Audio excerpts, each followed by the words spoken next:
How are you? Look, I don't know how you got down here, but I've never been one to question Providence. My name is Danny, and I'm here to teach you about an interesting family of video games. A bloodline connected by gameplay, rather than narrative. A line of spiritual successors that grew from the golden age of PC software into games that would rewrite the rules for console first-person experiences. This is the history of the Shock franchise. Now, would you kindly sit back and relax? I reckon this won't take any longer than 10 minutes.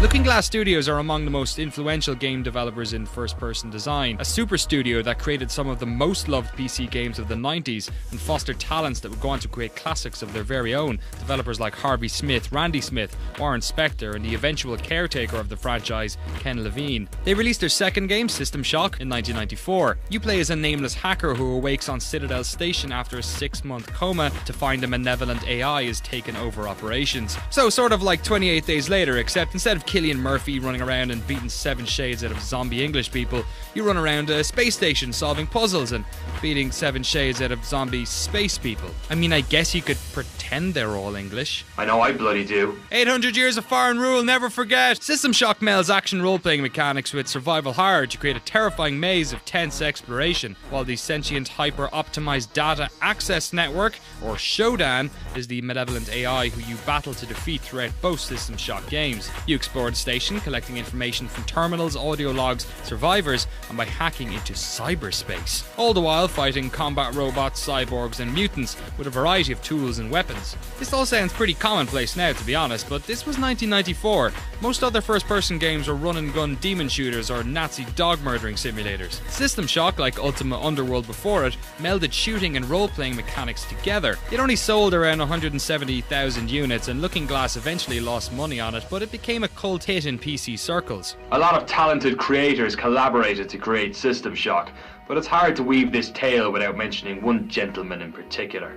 PC gamer and aspiring screenwriter Ken Levine joined Looking Glass in 1995, where he worked on the fiction and design of the incredible Thief, the Dark Project. But once his work on the game was done, he left the studio in 1997 with Jonathan Shea and Robert Fermier to found a new studio, Irrational Games. Their first game would be a co-development gig with Looking Glass on a sequel to System Shock. Look at you, hacker. A pathetic creature of meat and bone, panting and sweating as you run through my corridors.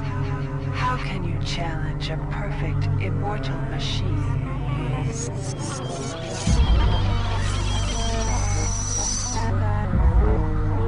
Released in 1999 and set 42 years after the original game, System Shock 2 takes place on a different space station where your somewhat customized character awakes from post-operation amnesia to find a malevolent AI has taken over the station.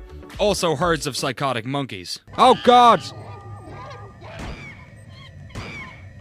Go away! Ugh! Kid, you stupid psychic monkey! Oh god damn it! Sorry I killed your mate. Sorry, how many of you are there? How many of you are there? Ah, no, I'm freaked out as well.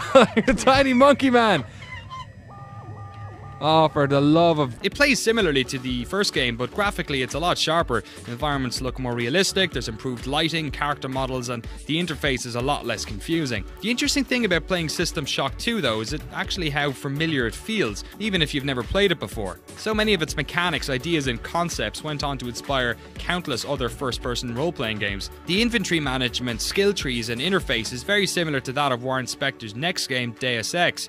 Shodan is essentially GLaDOS version 1. There's body modification, hackable turrets and security cameras, repairable and modifiable weapons, loads of stuff. And I don't think you're even allowed to make a game today without it having collectible audio logs. System Shock 2 was a huge game, but once again it proved to be a financial disappointment, at least to publisher EA, and Looking Glass Studios shut down after the game's release. If the thought of delving into classics from a bygone era doesn't rattle your cage too much, you can pick up System Shock 2 on goodoldgames.com for about 10 of your American dollars. You might as well, because you're probably not getting a sequel. You see, Warren Spector had negotiated a deal with EA in which Looking Glass kept the rights, but EA retained the trademark, and to make another System Shock, any given party would require both. Rumours started to spread that EA were working on a secret System Shock 3, but when Looking Glass shut down, their ownership of the rights were transferred to a Michigan-based insurance company, Meadowbrook. They still own the rights today, and they're still up for sale. However, in 2007, EA's hold on the trademark expired, leaving them in absolutely no position to release anything with the System Shock name on the box. And a year later, they released Dead Space. There are plenty of rumours about what was actually going on behind the scenes during that time, but as it happens, Shock fans were going to get their sequel after all. Ken Levine's Irrational Games had started work on a spiritual successor to System Shock 2 around 2001, but it went through dozens of major changes before it became the Bioshock we know today. Originally, the plot revolved around a psychological deprogrammer, but by the time the project was made public in 2004, it was now taking place in an uncovered Nazi laboratory where genetically enhanced creatures had formed a natural hierarchy. Screenshots of this project were circulated. I remember spotting them in a copy of PC Gamer around 2004. Sounds a bit too much like Wolfenstein to me, so thankfully the final Bioshock would differ greatly from this template, at least on a surface level. The idea of genetically enhanced beings creating an artificial ecology can be seen in the creation of the Little Sisters, Big Daddies and Splicers.